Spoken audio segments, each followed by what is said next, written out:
كان يا مكان، وفي قصر كبير في تراب كأنه موقع بناء.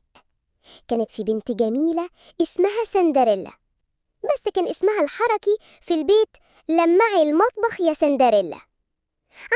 مرات أب، لا مؤاخذة يعني، ست وشها دايما مكشر وكأنها شافت فواتير الكهرباء. وعندها بنتين شكلهم عامل زي قبل في أي إعلان تجميل، وكل ما سندريلا تقول كلمة يردوا يقولوا مين سمح لك تتنفسي. بس سندريلا مش ساكتة، كانت بتكتب خواطر في دفترها الصغير وبتحلم تبقى مصممة جزم. والله كانت بتحب الجزم جدا، بس مش علشان تستناها تقع وتجيب أمير، علشان تلبسها وتجري من الناس اللي بتستغلها. المهم جالهم جواب حفلة من القصر، الأمير هيختار عروسة، لازم كل البنات تحضر. أيوة، الأمير ناوي يختار شريكة حياته من الحفلة، قال يعني بيدور على عروسة ولا بيشتري فستان سواريه. البنتين لبسوا هدوم تضرب البصر، وسندريلا اتقال لها انتي تقعدي تغسلي البلاط. وهنا دخلت العرابة، بس مش بالجناحات والنور، دي داخلة لابسة تريننج وبتقول أنا جاي أعملك تظبيطة سريعة، بس ما تتوقعيش كتير، أنا بشتغل بمرتب وزارة. حولت لها هدومها لفستان بس على قدها، والشبشب مش من الكريستال، لا ده فلات مريح علشان سندريلا عندها فلات فوت.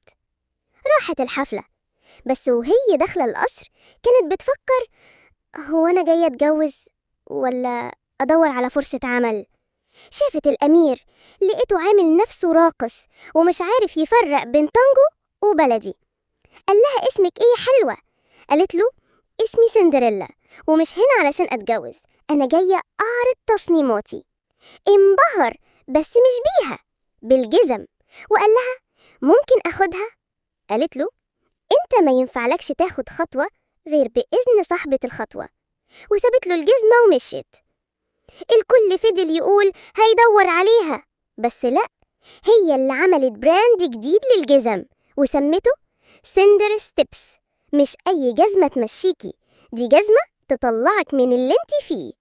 وبعد ما سابت الأمير واقف حافي وواقف في حيرة، راحت سندريلا قلبت الطاولة وفتحت ورشة تصنيع جزم مخصوص للبنات اللي مش ناويين يستنوا فارس ولا شبشب يقع.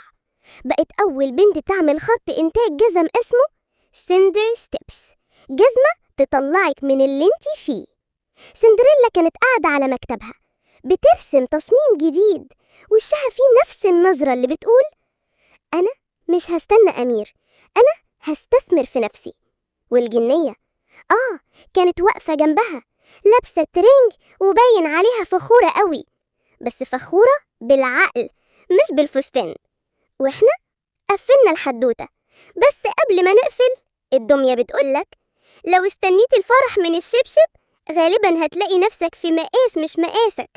ولو عجبكم اللي شفتوه دوسوا لايك، اكتبوا كومنت، واشتركوا وفعلوا الجرس، علشان مش كل يوم هتشوفوا سندريلا بتكسر الكعب وتمشي هي الأول.